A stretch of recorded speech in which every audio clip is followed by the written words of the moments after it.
এরে নবীর উম্মতের দল, বলখের বাদশাহ ইব্রাহিম ইবনে আদহাম রাজকীয় পোশাক পরে রাজ সিংহাসনে বসে বলখের দেশ পরিচালনা করতেছেন। বলখের বাদশাহ ইব্রাহিম মখমলের চাদর আবৃত করে ঘুমায়।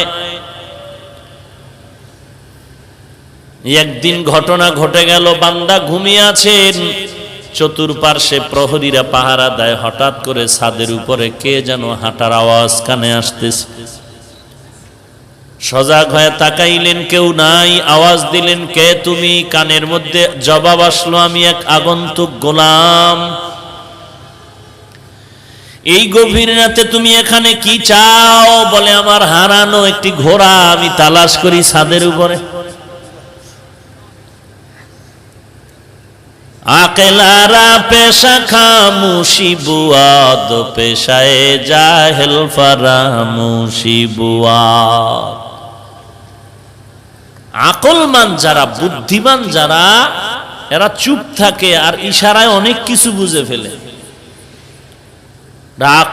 আকলমান যারা, এদের জন্য অনেকের বুদ্ধি আছে, আকল আছে, কিন্তু হক লাইনে চালায় না, বাতিল পন্থায় চালায়। অন্তরের মধ্যে বক্রতা।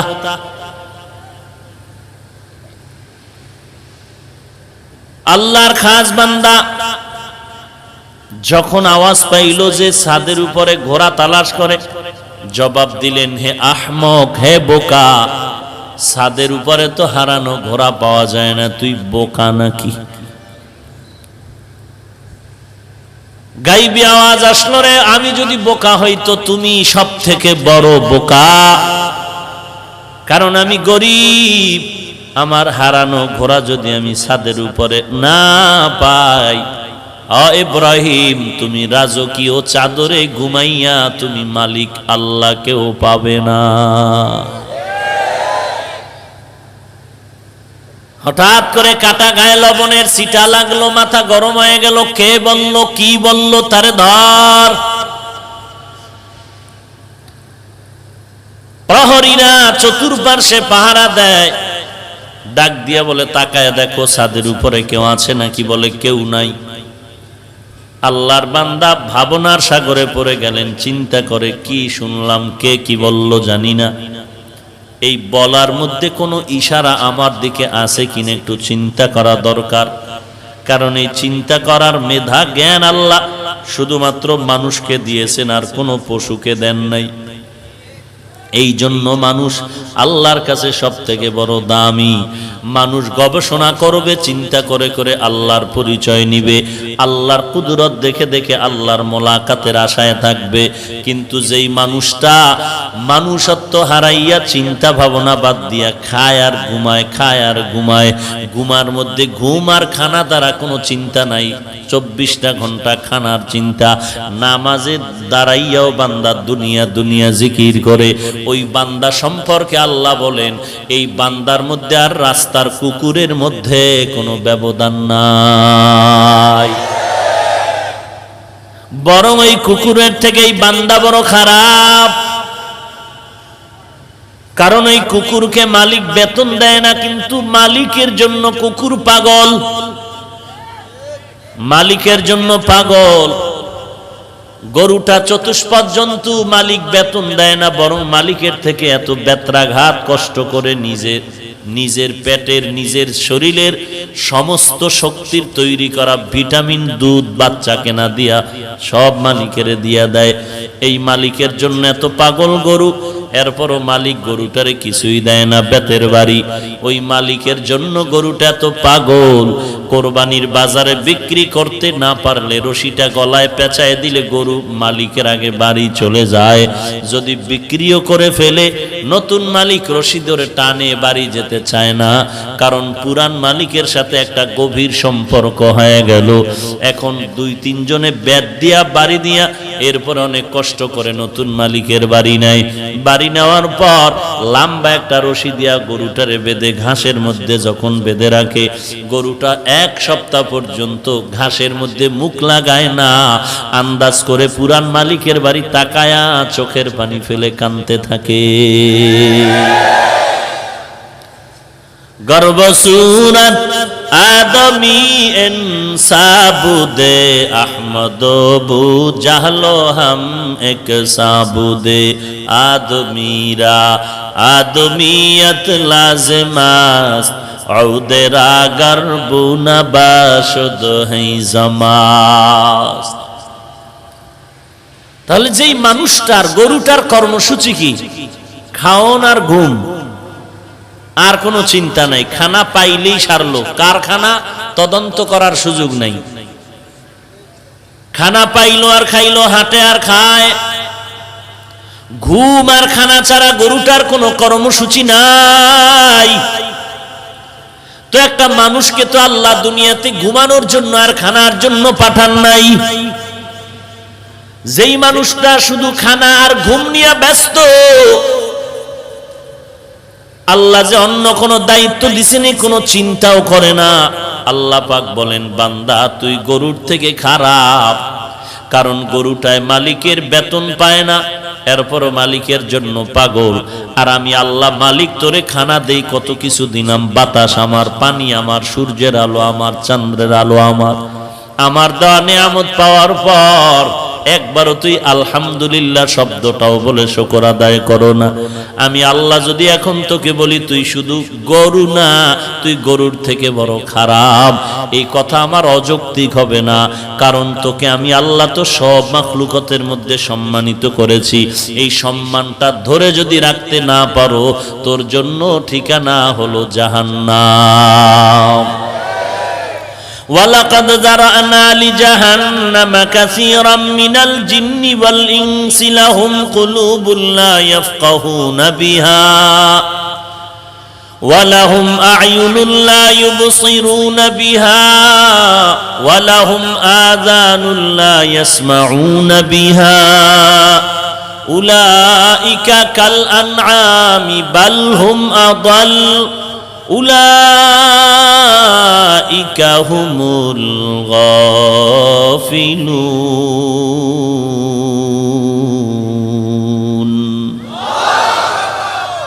আল্লাহ তাআলা বলেন, অধিকাংশ জিন আর মানুষ জাহান্নামে যাবে। কম না বেশি? অধিকাংশ জিন আর মানুষ, ইনসান জাহান্নামে যাবে। কেন? আমি আল্লাহ তাদের কলব দিলাম, ফিকির করবে, ফিকির করে না। চোখ দিলাম দেখার জন্য, যা দেখতে বললাম তা দেখে না। কান দিলাম শ্রবণ করার জন্য, যা শুনতে বললাম তা শুনে না। উলাইকা কাল আনআম, এই মানুষগুলো চতুষ্পদ জন্তু বলে না, বালহুম আদল, তার থেকেও খারাপ। তাদের পরিণাম ফল জাহান্নাম। এরে নবীর উম্মতের দল, আল্লাহ বলেন আমার সাথে যারা মোলাকাত করতে চাও, কিয়ামতের ময়দানে আল্লাহ তার আশেক বান্দাদের সাথে মোলাকাতের জন্য রাস্তা খুলে দিবেন। এক পর্যায়ে আল্লাহ কুদরতের পর্দা উঠাইয়া তার আশেক বান্দার সাথে মোলাকাতের ব্যবস্থা করবে। ওই মোলাকাত যদি তুমি পেতে চাও, জমিনের মধ্যে 2টা কর্মসূচি পালন করো। 1 নাম্বার, নেক আমল করো। নেক আমল কি? নামাজ পড়া, রোজা রাখা, নবীর সুন্নাত তরিকা অনুযায়ী চলা হলো নেক আমল। এক কথায় ফরজ, ওয়াজিব, সুন্নাত, মুস্তাহাব যেগুলো আছে এগুলো নেক আমল। গুনাহ বলতে সব হলো বদ আমল। এক কথায় ওই কাজ করা যাবে না যে কাজ করলে আল্লাহ বেজার। ব্যবসাও করেন, বাধা নাই। ঘুমাইবেন, তাও বাধা নাই। যদিও মুমিনকে ঘুমানোর জন্য পাঠান নাই, বাজার করার জন্য পাঠান নাই, খানার জন্য পাঠান নাই, এরপরও মুমিন যদি খানা খায় তাও ইবাদত, মুমিন যদি ঘুমায় যায় তাও ইবাদত। খানাটাও নেকের পাল্লায় ওজন হবে, ঘুমাইলেও নেকের পাল্লায় ওজন হবে, বান্দা বাজারে দোকানদারি করবে তাও নেকের পাল্লায় ওজন হবে। কেন?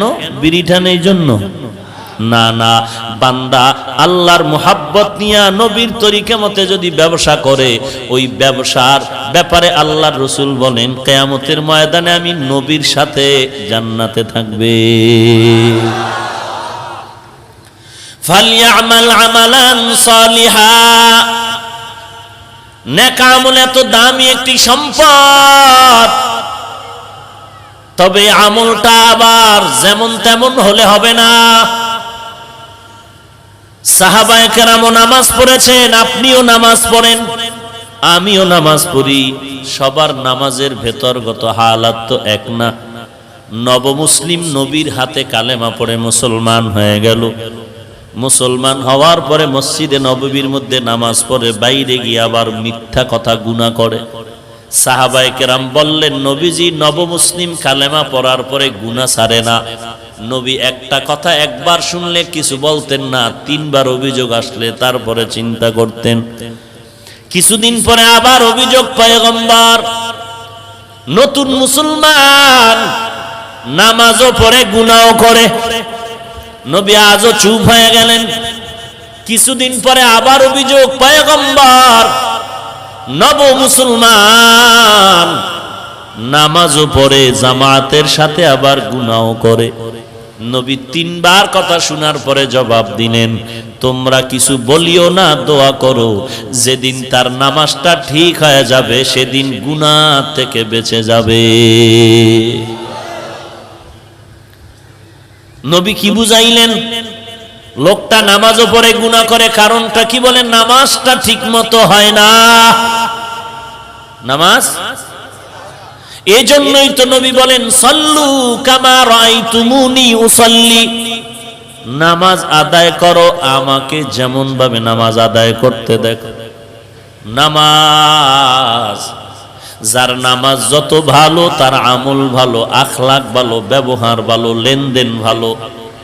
নামাজ যার যত সুন্দর তার ঈমান তত সুন্দর, তার আমল তত সুন্দর।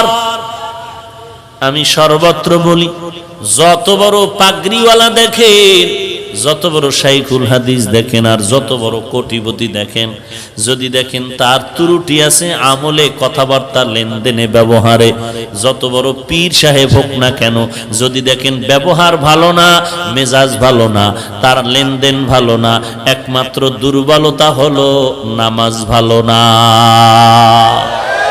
মকুন সুস্তি নামাজে পাঞ্জে গানা, মকুন সুস্তি নামাজে পাঞ্জে গানা, ফাওয়াইলুল লিল মুসাল্লিনাল্লাযিনা মুমিনারা ইনামাজে ইমদাদ দা ইস্তাঈনু, আয়াতে কুরআন, আয়াতে কদ আফলাহারা ইয়াদ কুন গৌর কুন্দর মানিয়াজ দিল সাদিকুন। নামাজ যার যত ভালো তার জিন্দেগি ততই ভালো। এই নামাজের ভেতরে ত্রুটি ত্রুটি, চতুর্মুখী ত্রুটি ভরা। নামাজের উপরের লাইন ঠিক নাই, ভেতরেরটা তোর পরের ব্যাপার।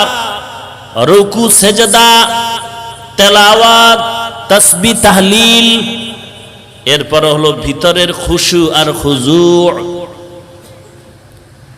নামাজ আল্লাহর ওয়াদা, ইন্নাস সালাতা তানহা আনিল ফাহশাই ওয়াল মুনকার ওয়া লাযিকরুল্লাহি আকবার। নামাজের মতো নামাজ যদি পড়রে বান্দা, নামাজ তোমাকে পাহাড় সম পরিমাণ বিপদ থেকে বাঁচায় দিবে। নামাজ শাহজালাল রহমাতুল্লাহ আলাইহি পাপিষ্ট গৌর গোবিন্দর থেকে সিলেটের জমিনে গৌর গোবিন্দের অত্যাচার, আক্রমণ আর জুলুম থেকে পরিত্রাণ পাওয়ার একটাই মাধ্যম হলো নামাজ। নামাজের মধ্যে কান্নার আওয়াজ, তাহাজ্জুদে নামাজে আল্লাহর দরবারে দোয়া করলেন। দোয়া করে আজান হয়ে গেল ফজরের। ফজরের আজান যখন শুরু হয়ে গেল, আজান শেষ, গৌর গোবিন্দর সব গোষ্ঠী সহ শেষ। নামাজ ফালইআমাল আমালান সালিহা, রবের সাথে মোলাকাত যদি করতে চাও দুইটা কাজ করো। এক নাম্বার নেক আমল করো, দুই নাম্বার সতর্ক শিরিক যেন না হয়। শিরিকের গুনাহ বড় মারাত্মক গুনাহ। এরে নবীর উম্মতের দল, আল্লাহ তাআলা বলেন সব গুনাহ মাফ হলো, শিরকের গুনাহ আমি ক্ষমা করব না। ইন্নাল্লাহা লা ইয়াগফিরু আন ইউশরাকা বিহি ওয়া ইয়াগফিরু মা দুনা যালিকা লিমান ইয়াশা ওয়া মান ইউশরিক বিল্লাহ فقد افترى إثما عظيما ومن يشرك بالله فقد ضل ضلالا بعيدا ومن يشرك بالله فقد حرم الله عليه الجنة। আল্লাহ বলেন সব গুনাহ মাফ করলেও শিরকের গুনাহ মাফ হবে তো না, ওই বরং জাহান্নাম তার উপরে ওয়াজিব, জান্নাত হারাম। এত বড় মারাত্মক অপরাধ শিরকের গুনাহ। জমিনের মধ্যে গোলামি হবে আল্লাহর, আদর্শ আর তরিকা থাকবে রহমাতুল লিল আলামিনের। গোলামি হবে কার? এককভাবে না শরীক সহ? আমার নামাজ, আমার রোজা, আমার ব্যবসা, আমার বাণিজ্য, আমার বয়ান, আমার চলাফেরা সব হবে কার জন্য? আদর্শ কার? রহমাতুল লিল আলামিন। এই কথাই তো কালেমার দাবি, লা ইলাহা ইল্লাল্লাহ মুহাম্মাদুর রাসূলুল্লাহ। কালেমার দুইটা অংশ, লা ইলাহা ইল্লাল্লাহ, নাই কোনো মাবুদ আল্লাহ ব্যতীত, মুহাম্মাদুর রাসূলুল্লাহ, মুহাম্মদ আল্লাহর প্রেরিত রাসূল পয়গম্বর। এই দুই কথার থেকে শিক্ষা নাও, জিন্দেগীর তোমার গলার মধ্যে কালেমার রশিটা লাগায় নাও। একদিকে লা ইলাহা ইল্লাল্লাহর পর্দা লাগাও, অপরদিকে মুহাম্মাদুর রাসূলুল্লাহর লাগামটা লাগায় নাও। লা ইলাহা ইল্লাল্লাহ তোমাকে এই কথা শিক্ষা দেয়, জমিনের মধ্যে মা বাবা ভাই বোন আত্মীয় স্বজন যাহা কিছু আছে, কেউ আমার আপন হতে পারে, কেউ আমার আসল না। আমার আসল হলো একমাত্র আল্লাহ। মুহাম্মাদুর রাসূলুল্লাহ দ্বারা আমাকে শিক্ষা দেয়, বান্দা গোলামি করবি আল্লাহর, আদর্শ মানবি নবীজির, আর কারো আদর্শ মানা যাবে না। বান্দা তুমি যত কাজ করবা, ব্যবসা পর্যন্ত শুরু করে তুমি সুইপারগিরি করো, যে কোনো কাজ করো, প্রত্যেকটা কাজের মধ্যে নবীর সুন্নত, নবী নিজে করিয়া দেখায় গেলেন। বান্দা তুমি খানা খাইবা, কিভাবে বসবা, বসার তরিকাও নবী শিখাইয়া দিয়েছেন। খানার লোকমাটা কেমনে দিবা, তাও নবী শিখাইয়া দিলেন। পানির গ্লাসটা কেমনে ধরবা, তাও নবী শিখাইলেন। পানি কেমনে পান করবা, তাও নবী শিখাইয়া দিলেন। অতএব বান্দা গোলামি হবে আল্লাহর জন্য, তরিকা থাকবে নবীর, তরিকা থাকবে, আদর্শ থাকবে নবীর। অন্য কারো জন্য কোনো ইবাদত করা যাবে না, কোনো কাজ করা যাবে না। এবং আদর্শ মানতে হলে দুনিয়ার কারো আদর্শ মানা যাবে না, একমাত্র আদর্শ হলো রহমাতুল লিল আলামিনের আদর্শ। हम सुरात हम सिराते मुस्तफा दर तमामी हाले उकुन इत्तेबा इत्तेबाए सुन्नते खैरुल बशार गिरे लाजिम ताबुयाबी ऐ पेशा। গোলামি হবে আল্লাহর, এখানে আর কারো কাউকে অংশীদার বানানো যাবে না। অর্থাৎ আল্লাহর মতো অন্য কেউ আছে মনে করার নাম শিরিক। আল্লাহর গুণের মতো কারো গুণ আছে মনে করার নাম শিরক। আল্লাহ পাকের যত নাম আছে, রাজ্জাক, সত্তার, রহমান, আল্লাহ রিজিকের মালিক, হায়াতের মালিক, মৃত্যু দেওয়ার মালিক, সুস্থ করার মালিক আল্লাহ, ধনী বানানোর মালিক আল্লাহ। আল্লাহ ছাড়া আর কেউ না, অন্য কাউকে মনে করার নাম শিরক। যারা করবে তারা মুশরিক। আল্লাহ বলেন সব গুনাহ মাফ হলো, মুশরিকদের শিরকের গুনাহ ক্ষমা করা হবে না। বলখের বাদশা ইব্রাহিম ভাবতেছেন, কে আমাকে বলল আমি বোকা। ভাবতে ভাবতে ফজরের টাইম পেরিয়ে সূর্য উদিত হয়ে গেল পূর্ব আকাশে।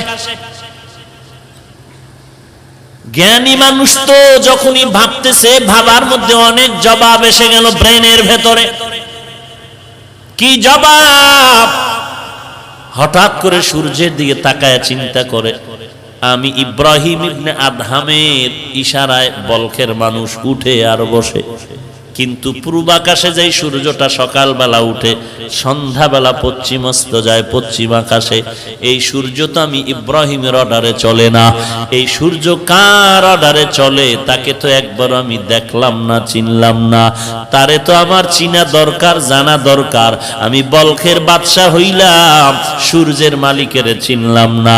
আসলেই আমার মতো বোকা আর কেউ হতে পারে না। এই চিন্তা করে এখন নিজের বোকা বানায় বলল যে আমি আসলে কিসের বাদশা? আমি তো বোকা হয়ে আছি, আমার আসল মালিকের এখনো চিনলাম না। রাজকীয় পোশাক ফালাইয়া আল্লাহর বান্দা এবার জঙ্গলবাসী হয়ে যাচ্ছে, মালিকের তালাশে বের হয়ে যাচ্ছে। আল্লাহ তাআলা বলেন, ওয়াল্লাযীনা জাহাদু ফীনা লানাহদিয়ান্নাহুম সুবুলানা।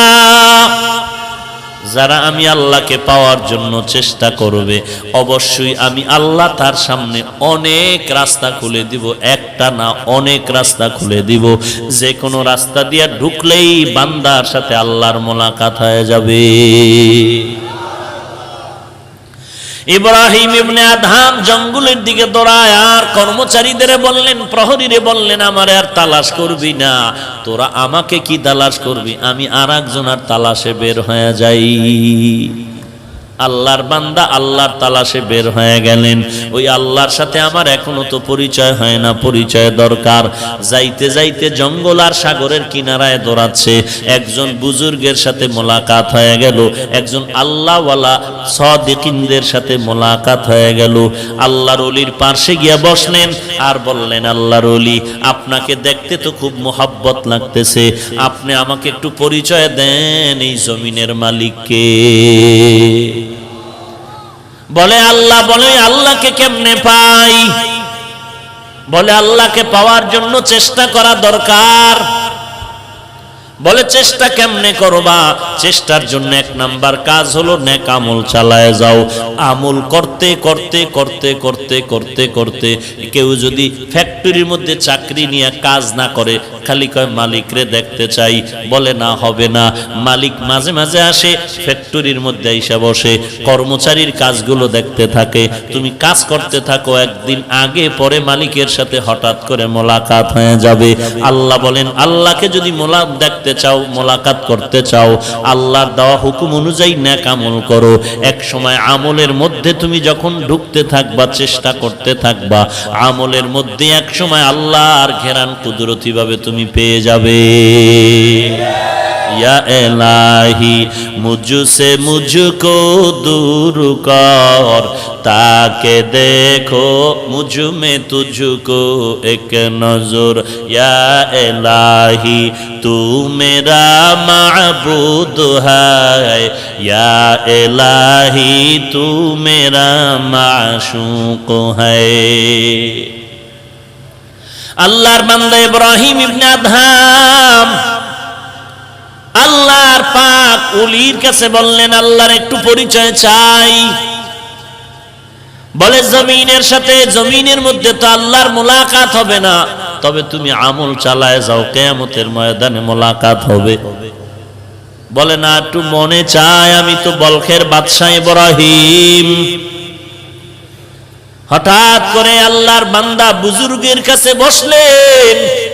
ওই বুজুর্গের সামনে আসমান থেকে নাস্তা সামনে এসে গেল। দস্তারখানার সে দুই দস্তারখানে নাস্তা এসে গেল। বুজুর্গের নাস্তার মানটা একটু দুর্বল, আর ইব্রাহিমের নাস্তার মান একটু দামি। বুজুর্গ চিন্তা করে বললেন, ব্যাপারটা কি? আল্লাহর বান্দা চিন্তায় পড়ে গেল, আমার নাস্তা এত দুর্বল কেন, ইব্রাহিমের নাস্তা এত দামি কেন? আমি তো আল্লাহর ইবাদত বেশি করি। বলে, ওই বান্দা ইব্রাহিম যেই মানের, ওর দিলের তামান্না যেই মানের, আমি আল্লাহ সেইভাবে নাস্তার ব্যবস্থা করেছি। এই সাউন্ড বাড়াও না কেন ভাইরা আমার? ইব্রাহিম এবার আল্লাহর মোহাব্বত নিয়ে পরিচয় চাচ্ছে। পরিচয় নাও, পরিচয় দাও। আল্লাহর সাথে মোলাকাত কেমনে হবে? আল্লাহর সাথে তো মোলাকাত হবে না। তবে অনেক সময় দেখবেন সন্তান কান্না করে, আব্বা আব্বা বলে, আব্বা নাই মা নাই, কান্না করে। হঠাৎ যদি বাবার স্মৃতি বিজড়িত কিছু পায়, ওটাকে চুমু খায়, এটা আমার বাবার জামা, আমার বাবার বসার জায়গা। কথা ঠিক না? আল্লাহ পাক বলেন, এর গোলাম, আমার সাথে যদি মোলাকাত করতে চাও, জমিনের মধ্যে আমি আল্লাহ এমন একটা জায়গা রাখলাম, ওখানে গিয়া কিছু বরকত নিতে পারো। আমার সাথে ডাইরেক্ট মোলাকাত হওয়ার আগে এটা ইনডাইরেক্ট মোলাকাত হয়ে যাবে। আল্লাহর সাথে মনে চায়, বন্ধু যখন বন্ধুর তালাশ করে, মনে চায় কথা বলতে। মুসা নবী আল্লাহর একটু আওয়াজ পেয়ে পাগল হয়ে গেলেন, আল্লাহ তোমাকে দেখতে চাই। আল্লাহ বলেন, লান তারানি, আমাকে দেখা যাবে না, আমাকে দেখা দুনিয়ার মধ্যে সম্ভব হবে না। এরে নবীর উম্মত, আল্লাহর সাথে মোলাকাত যখন করতে মনে চায় কাছে পাইতে, কাছে পাইলে মনে চায় হাতটা বাড়ায় মুসাফাহা করতে। মুসাফাহা যখন হয়ে যায়, মনে চায় বুকের সাথে বুকটা লাগায় একটু মুআনাকা করতে। আল্লাহ বলেন, পয়গম্বর উম্মতকে জানায় দেন, আমার সাথে যারা মোলাকাত করতে চাও, নেক আমলের ফ্যাক্টরির মধ্যে ঢুকিয়া বাইতুল্লাহ যাও। ওই বাইতুল্লাহর মধ্যে কিছু জায়গা আল্লাহ স্থান দিয়েছেন, এমন জায়গা যেখানে গিয়া চুমু খাইলে আল্লাহর কুদরতি ভাবে মোলাকাতের সওয়াব হয়ে যাবে। বাইতুল্লাহর দরজার হজরে আসওয়াদ পাথরের মাঝখান মুলতাজামে গিয়া বুকটা লাগাইয়া দাও কাবার দেওয়ালের সাথে বুকটা লাগাইয়া হাজী সাহেবরা চিৎকার করে কান্না করে আল্লাহর সাথে মোলাকাতের। বলে, আল্লাহর সাথে বুক লাগানোর যেই মোহাব্বত, যেই বরকত, ওই বাইতুল্লাহর দেওয়ালের সাথে লাগানো মাত্র আল্লাহ সে বরকত দিয়া দিবে। ইব্রাহিম এবার দৌড়াচ্ছে বাইতুল্লাহ দেখার জন্য। কই সেই আল্লাহর ঘর? আল্লাহকে তো দেখতে পারি না, আল্লাহর ঘরটা একটু দেখে তৃপ্তি নেই। আল্লাহর বান্দা দৌড়ায় আল্লাহর ঘর দেখার জন্য। কি আশ্চর্য ঘটনা! বাইতুল্লাহর মানুষকে জিগায় জিগায় যখন গেলেন, বাইতুল্লাহ কোথায়, বাইতুল্লাহ কোথায়, আরেকটু সামনে যাও। বাইতুল্লাহর কিনারায় গিয়া দেখে বাইতুল্লাহর মেন জায়গার মধ্যে বাইতুল্লাহ দেখা যায় না। বয়ান করলেও মুসিবত। ছিদ্রান্বেষণকারী মুনাফিকেরা তো এগুলো নিয়ে বাজে মন্তব্য করে উম্মতের মাঝে ফাটল সৃষ্টি করে। কারণ ওই মুনাফিকরা তো মারেফত বুঝে না, আল্লাহর পরিচয় কি বুঝে না, বুঝার চেষ্টাও করে না, বরং বিরোধিতা করে, মানুষকে বাজে কথা বুঝায়। মারেফত বুঝে না, তাকওয়া বুঝে না, পীর মুরিদি বুঝে না, তাসকিয়া নফস বুঝে না, বিরোধিতা করে। খাজা মঈনুদ্দিনকে গালি দেয়, বড় পীর আব্দুল কাদের জিলানীকে গালি দেয়, আশরাফ আলী থানবীকে গালি দেয়, হাজী এমদাদুল্লাহ মুহাজিরে মক্কিকে গালি দেয়। কি বলবো, এমন এক যুগ আমরা অতিবাহিত করতেছি, ভবিষ্যতে কি হবে আল্লাহ ভালো জানেন। বয়ান তো সবাই করে, কারো বয়ানের মধ্যে মানুষের চিৎকারের আওয়াজ, কান্নার আওয়াজ, আর কারো বয়ানে কান্নার খবরও নাই। কারণটা কি? একই বয়ান কোরআন হাদিস থেকে, ব্যাপারটা কি? এই ব্যাপারটাই হলো রুহানিয়াতের ব্যাপার, আল্লাহর মারিফতের ব্যাপার। এগুলো না বুঝার কারণে,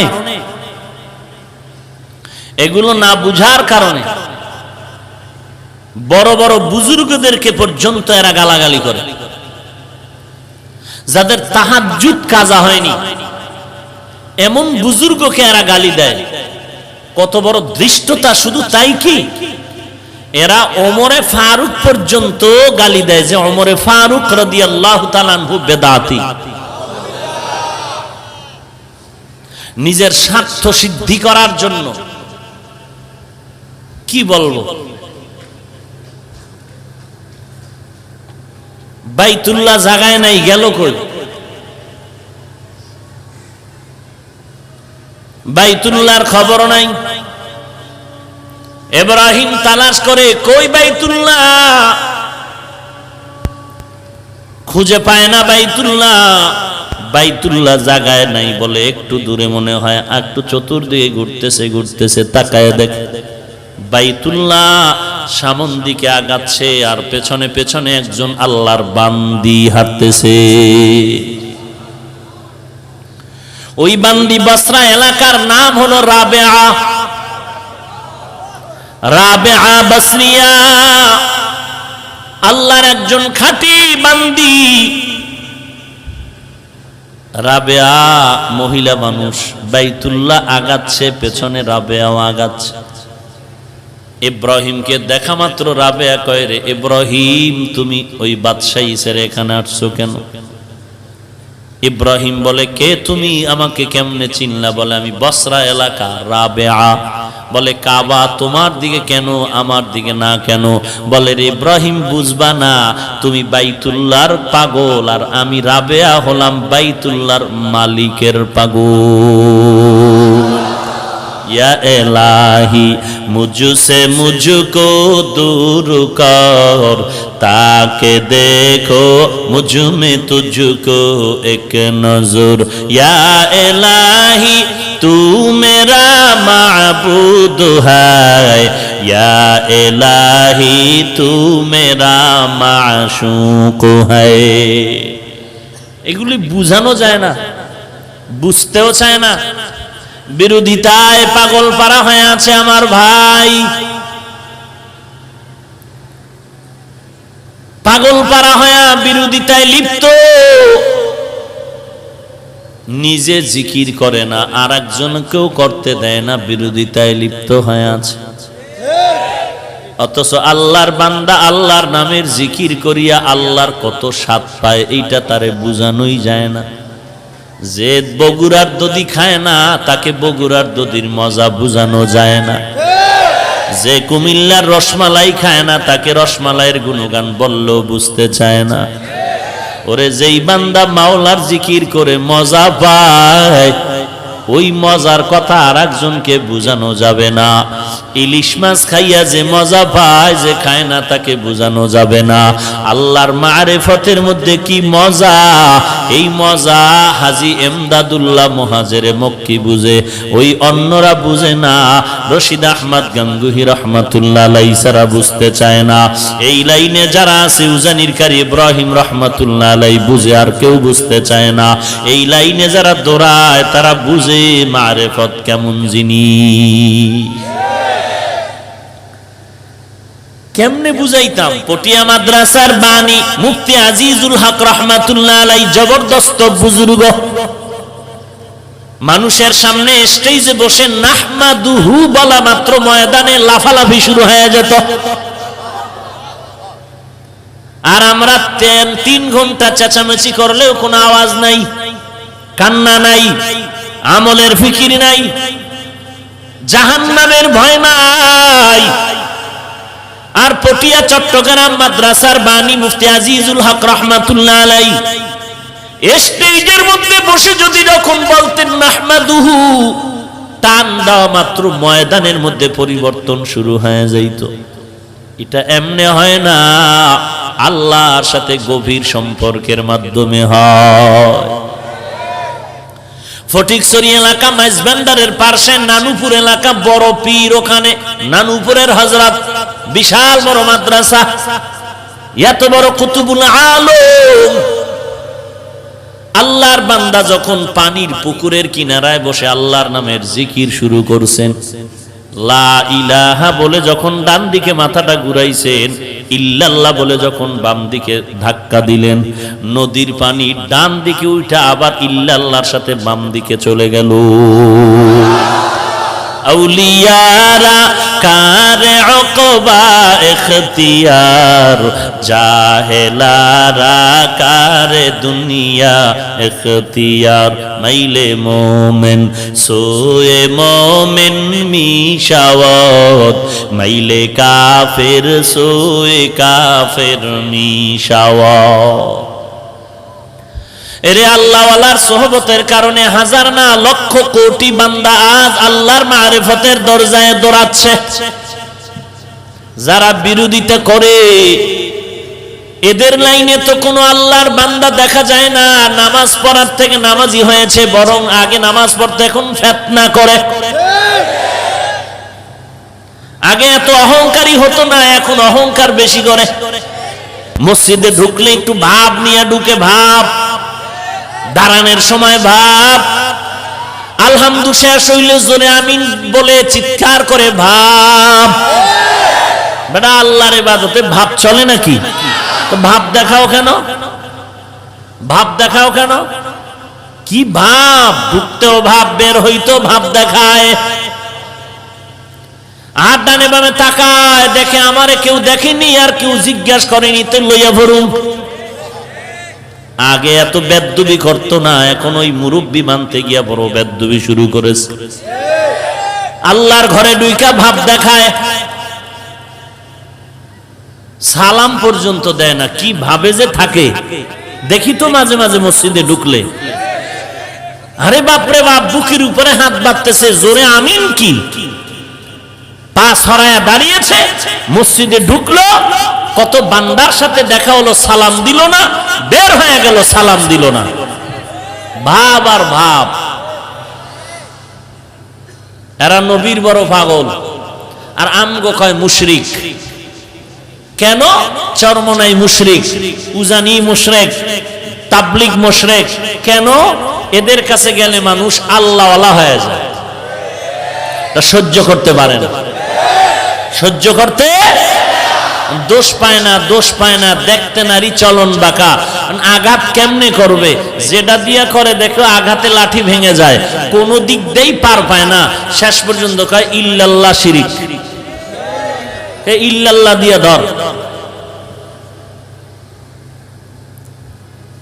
আর কি করবে? হ্যাঁ, কোন দোষ পায় না, হেলিকপ্টার দিয়া ধর। হ্যাঁ, ধর, এটা দিয়া ধর। চিন্তা করেন কি ব্যঙ্গ করে যে বলে কথাবার্তা, ঠোঁট বাঁকা করে। এত বড় একজন আলেম, শায়েখ, আল্লামা, ডক্টর লাগায়া তার কথা বলার ভঙ্গিমা, ঠোঁটের আঁকা বাঁকা সবগুলো থাকবে ইতিদালের উপরে, শালীনতার সাথে। যার কথা হাজারো লাখো মানুষ শুনবে, গ্রহণ করবে, তার কথাবার্তা শুনলে শয়তানও লেসকি দেয়। এত ব্যঙ্গ করে, ঠোঁট বাঁকা করে কথা বলে, মনে পাগল পাগলামি করতেছে। একটা ইলমের ওজন থাকা দরকার, শিক্ষার একটা ওজন থাকা দরকার। প্রত্যেকটা ব্যক্তির শিক্ষাগত যোগ্যতার ওজনে কথা বলা উচিত।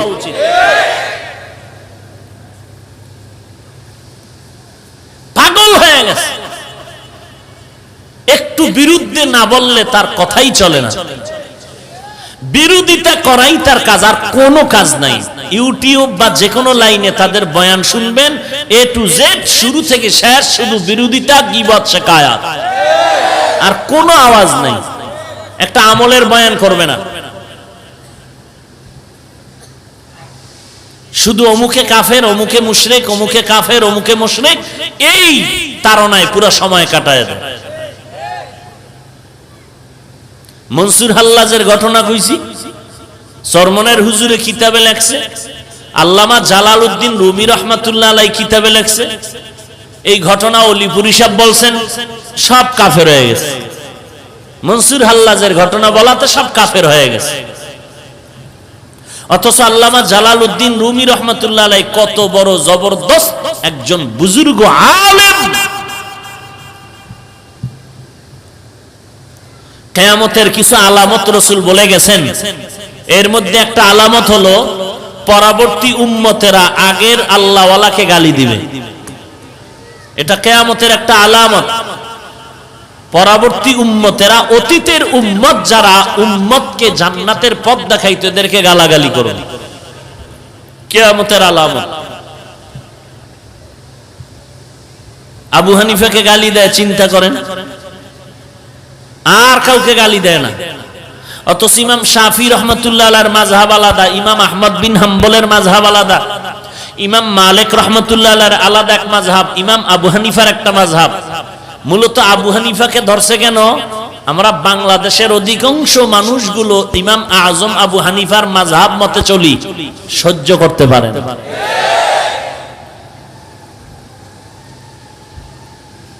কি অবস্থা, কি বয়ান শুনবেন আর কি করব? 1.5-2 ঘন্টা বয়ান শুনে বাসায় গিয়ে আবার তাদের ইউটিউবের বয়ান শুনবেন, সব জগা খিচুড়ি বানায় ফেলাইবেন। যে হাফিজুর রহমান যা বললো তাও তো খারাপ না, এরা যা বলেও খারাপ না। এগোটা খারাপ না কেন? ডক্টর, এত বড় দামি হুজুর, এদের কথা তো ফালায় দেওয়ার মতো না। 2-3 দিন টেনশনে পড়ে যায়, কি করবে কি করবে, ওদিকে না এদিক, সেদিক না এদিক, একটা ধান্দায় পড়ে থাকে 3-4 দিন। এরপরে খুঁজতে থাকে কারে জিগাই কারে জিগাই কারে জিগাই। আল্লাহর মোহাব্বতে যদি আমগো মতো বান্দা পাইয়া ফেলায় তো একটু লাইন মতো থাকে, যদি তাদের লাইনের কেউরে পায় তো গেছি শেষ। ও এখন পুরা যেই ইমামের পিছনে জীবনভর নামাজ পড়ছে, ওদের লাইনে গিয়ে এখনো ইমামকে সহ্য করতেই পারে না। ওই ইমামকে এখন সালাম পর্যন্ত দেয় না, বেয়াদব গুলো সালাম পর্যন্ত দিতে চায় না। অথচ জীবনের পুরা টাইম এই ইমামের পিছনে নামাজ পড়ছে, এখন ওই লাইনে গিয়া ইমাম সাহেব জোরে আমিন কয় না, এই বুকে হাত বাঁধে না, এখন সালাম পর্যন্ত দেয় না। কেমন মুসলমান চিন্তা করেন? সালামটা দিতে চায় না, লজ্জায় পড়ে কোথাও ঠেকলে তখন দেয়, তাও আসতে। এই মুসলমানের অবস্থা।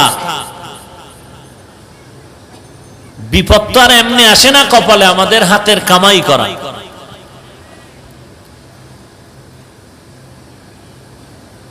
আজিজুল হক রহমতুল্লাহ আলাইহি পটিয়ার মাদ্রাসার তাহাজ্জুদের মুসাল্লা থেকে আফ্রিকার জঙ্গলে চলে গেছেন।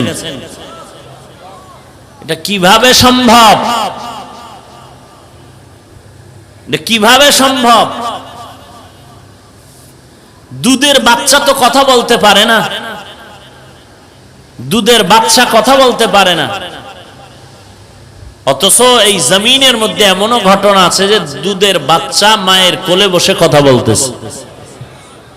কুদরত কার?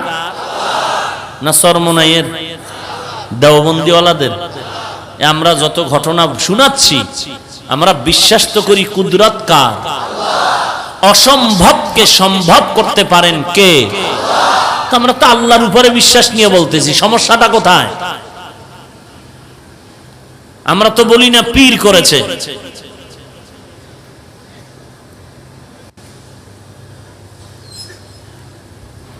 আল্লাহ সব ভাইকে হেদায়েত দান করুন। ফামান কানা ইয়ারজু লিকা রাব্বিহি ফালইআমাল আমালান সালিহা ওয়ালা ইউশরিক বিইবাদাতি রাব্বিহি আহাদা। আল্লাহর সাথে যারা মোলাকাত করতে চাও রে গোলাম, 1 নম্বরে নেক আমল করো। আমল আল্লাহ তাআলা বলেন সব ইনসানগুলো জাহান্নামে যাবে, 4 গুণওয়ালা মানুষ জান্নাতে যাবে। ইল্লাল্লাযীনা আমানু ওয়া আমিলুস সালিহাত, 1 নাম্বার গুণ হবে ঈমান, 2 নম্বরে লাগবে না কামল। আমল ছাড়া কোনো উপায় নাই, বেশি বেশি আমল করা দরকার। এই জন্য আমি সব মাহফিলে বলি, সাহাবায়ে কেরামের থেকে বড় ব্যস্ত মানুষ বাংলাদেশ সারা দুনিয়াতে কেউ নাই। সাহাবায়ে কেরামরা ব্যবসাও করেন, সাহাবায়ে কেরামরাও চাকরিও করেছেন, এরপরও তাকায় দেখেন এত বড় আমলওয়ালা বান্দা তারা, তাহাজ্জুদ বন্ধ নাই, ইশরাক বন্ধ নাই, চাষ বন্ধ নাই, আউয়াবিন বন্ধ নাই, 5 ওয়াক্ত বন্ধ নাই, যুদ্ধের ময়দানেও যাওয়া বন্ধ নাই, সংসারের বেলায় দুর্বলতা নাই, সন্তানের হক আদায়ের বেলায় দুর্বলতা নাই। এত ব্যস্ততার মধ্যেও তারা সারা রাত আল্লাহর কাছে কান্না করে নামাজে কাটায় দেয়। তাদের থেকে ব্যস্ত তো তুমি আমি আর কেউ না। তাহলে তুমি আমি কেন পারবো না ইবাদতে আমলের মধ্যে সময় কাটাতে? এত অজুহাত কেন রে ভাই? এরে আল্লাহর গোলাম, আপনার মতো ইংরেজি পড়ুয়া বাংলা লাইনের কত যুবক এই জমিনে এখনো আছে, ডানে বামে তাকাইলে তালাশ করে পাবেন। স্কুল কলেজে পড়িয়াও বান্দা নামাজ ছাড়ে না, তাহাজ্জুদও পড়ে। আছে না নাই? আপনাদের জানা না থাকলে আমার জানা মতে আমি ঘটনা জেনে বলতেছি। আপনার মতো যুবক তাকায় দেখেন, কর্মচারী শ্রমিকের কাজ করে, 1 ওয়াক্ত নামাজ বাদ দেয় না, জিকির বাদ দেয় না, তাহাজ্জুদ বাদ দেয় না, আল্লাহওয়ালাদের সোহবত বাদ দেয় না। আপনার আমার মতো যুবক ড্রাইভারি করে, নামাজ বাদ দেয় না, দাড়িও কাটে না, পাগড়িও ছাড়ে না। আপনার আমার মতো যুবক র্যাব, আর্মি, পুলিশ, বিডিআরের চাকরি করে, দাড়িওয়ালা নামাজি আছে না নাই? আপনার আমার মতো যুবক কোটি টাকার ব্যবসা করে, 1টা টাকাও হারাম খায় না, এরকম আছে না নাই?